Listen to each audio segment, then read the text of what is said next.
আসসালামু আলাইকুম এভরিওয়ান, কেমন আছেন সবাই? আশা করি সবাই ভালো আছেন। তো খুব অল্প উপকরণে কিভাবে আমরা সুস্বাদু রেস্টুরেন্টের মতো চিকেন ফ্রাই খেতে পারি, তাই আপনাদের মাঝে আজকে আমি দেখাবো। তো ১ম এ আমি ৬০০ গ্রামের মতো মুরগির মাংস নিয়েছিলাম। তো মাংসগুলো একটু সাইড কেটে নিয়েছিলাম যাতে মসলাগুলো ভিতরে ভালোভাবে পৌঁছে যায়। তো আমি প্রায় মোটামুটি সব ধরনের মসলা একটা বাটিতে করে নিয়ে এটির মধ্যে দিয়েছি। একটু সস দিয়েছিলাম যাতে আলাদা একটা টেস্ট আমরা পাই। তো এখানে দিয়েছিলাম আমি হলুদ গুঁড়ো, মরিচ গুঁড়ো, আদা বাটা, রসুন বাটা, জিরা গুঁড়া, ধনিয়া গুঁড়া, গোলমরিচের গুঁড়া, পরিমাণ মতো লবণ। আপনারা সবকিছুই পরিমাণ মতো নিবেন, কারণ এখানে কোনো স্পেসিফিক পরিমাণ আমি বলে দিইনি। কারণ যতটুকু মাংসের জন্য যা প্রয়োজন তাই দিতে হবে। তো আমি একটু চিনিও অ্যাড করে নিয়েছিলাম শুধুমাত্র টেস্টের জন্য। একটু লেবু অ্যাড করে নিয়েছিলাম।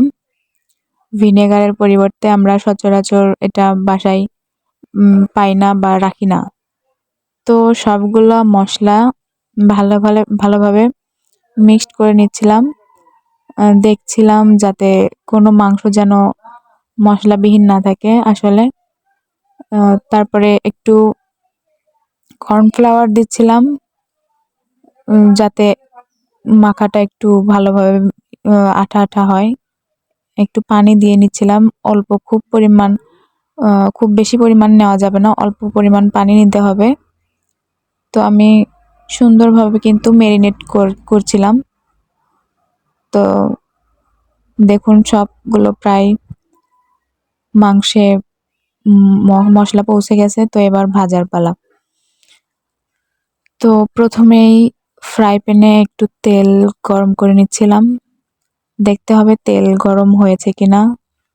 আগেই কিন্তু মাংসটা দেওয়া যাবে না, তাহলে একদম লেগে যাবে। তো আমার তেল গরম হওয়ার পর একটা করে পিস দিচ্ছিলাম। তো আপনারা দেখতেই পাচ্ছেন খুব সুন্দরভাবে ফ্রাই হচ্ছে কিন্তু। আসলে আমরা সচরাচর যেভাবে খাই এটা একটু আলাদা রকম ভাবে চেষ্টা আর কি। জানি না আপনাদের কাছে কেমন লাগবে ভিডিওটি, কিন্তু আমি যেটা বানিয়েছিলাম আসলে নিজের প্রশংসা করা হয় না, খেতে অনেকটাই ভালো হয়েছিল, সবাই প্রশংসা করেছে। তো আপনারা কিন্তু বাসায় এভাবে বানিয়ে খাওয়ার চেষ্টা করবেন, সবাইকে আসলে খাওয়ানোর চেষ্টা করবেন। মাঝে মাঝে একটু বাসাতেই রেস্টুরেন্টের স্বাদ আসলে উপভোগ করতে হয়।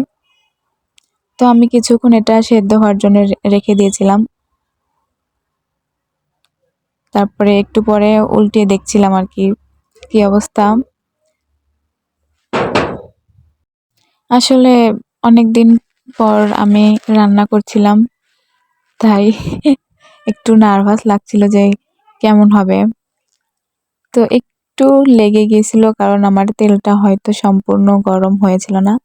তো এটা কিন্তু ফাইনাল লুক। এখন আমরা নামাতে পারি। ফাইনালি আমার চিকেন ফ্রাই রেডি।